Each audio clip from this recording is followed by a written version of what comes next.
कवितेचं नाव आहे झाडं बोलतात. झाडांना बोलता आले असते माणसासारखे, तर त्यांनीही उठवला असता आवाज. सूर्य उगवतो तेव्हा फक्त दिवस सुरू होतो.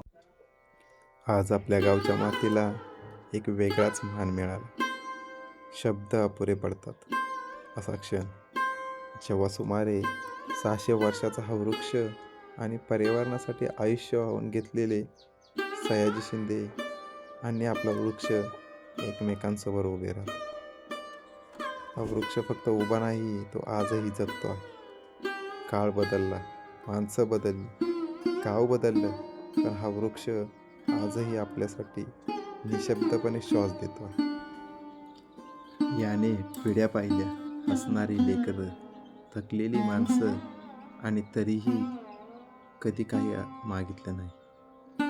आज निसर्गावर प्रेम करणारे सयाजी शिंदे साहेब या वृक्षाला भेट देतात. हा क्षण फक्त भेट नाही, ती आहे निसर्गापुढे नतमस्तक झालेली माणुसकी. 600 वर्षाचा हा वृक्ष आजही काही बोलत नाही, पण त्याचं मौन डोळे पाणावणारा प्रश्न विचारतो. मी तुमच्यासाठी जगलो, आता तुम्ही मला जपणार का?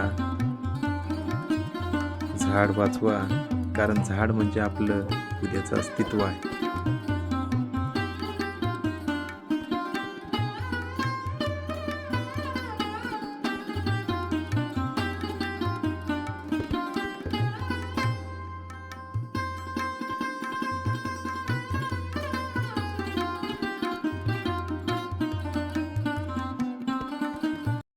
हे अंधश्रद्धेचं नाही, हे ज्ञानाचं प्रतीक म्हणून झाड हे माणसाचं इन्स्पिरेशन म्हणून बेडोबा प्रसन्न आपण इथून सुरू करणार आहोत.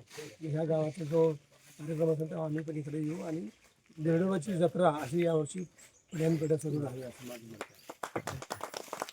बेडोबाची जत्रा.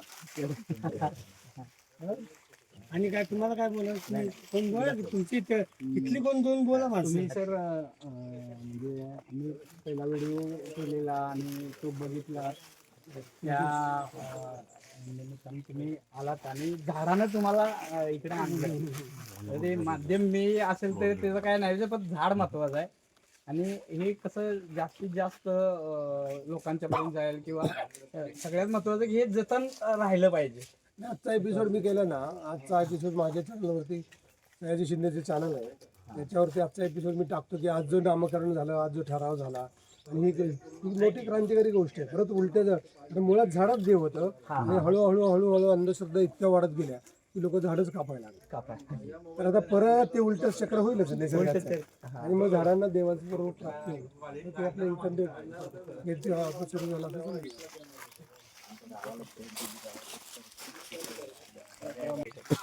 म्हटलं चला आम्ही परत, समजा तुम्ही येऊन बघून गुपचूप मध्ये गेलात आणि परत मला बोला, अरे सांगितलं नाही गावातल्या लोकांना. एक तर सेलिब्रिटी गावात येणं आणि गावात माहिती नाही कुणाला, नाही. आता मोठा कार्यक्रम करू, फक्त इथं प्लास्टिक येऊ द्यायचं नाही, पानापासून महत्व तसंच ठेवायचं, आणि दगडा आणि बाकी आपण ब्युटिफिकेशनचं करू.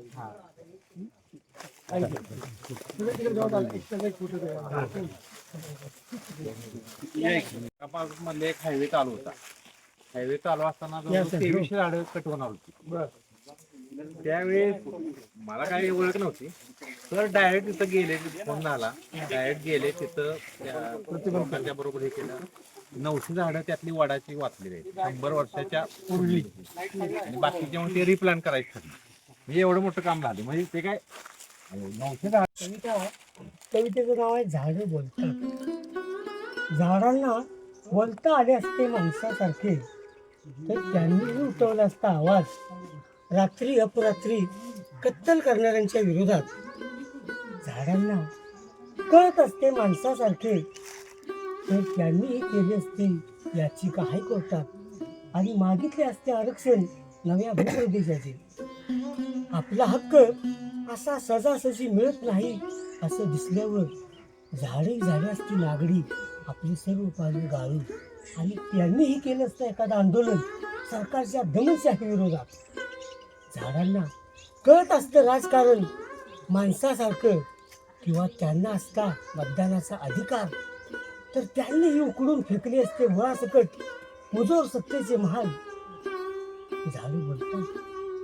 झाडं बोलतात वाऱ्याशी ताऱ्याशी, झाडं बोलतात झाड्यांशी पाखरांशी, झाडं बोलतात माणसांशी सुद्धा.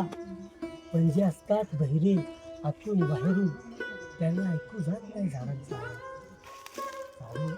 झाडं हलतात, झाडं डोलतात वाऱ्यासोबत कान धरून, झाडं नाचतात सुद्धा. पण ज्यांनी बांधून घेतली डोळ्यावर पट्टी गांधारीसारखी त्यांना दिसत नाही झाडांचा अपूर्व सोहळा. झाडं हसतात पानं फुलात, झाडं रडतात उन्हात आल्यात. झाडं हसतात पानं फुलात, झाडं रडतात उन्हात आल्यात. झाडं दुःखाने करतात, झाडं गाणी सुद्धा म्हणतात. झाडं दुःखाने करतात, झाडं गाणी सुद्धा म्हणतात. ज्यांचं काळीज वाळून गेले लाकडासारखं त्यांच्याकडे पोचत नाही झाडांच्या आड टाका. झाडं बोलतात किंवा बोलत नाही. खेडेगावात सयाजी दादा शिंदे वेळात वेळ काढून आमच्या बिहाडा झाडाची जी नोंद पाहणी करायला आले त्याबद्दल आम्ही त्यांचं मनापासून आभारी आहे. आपण जीवन जगत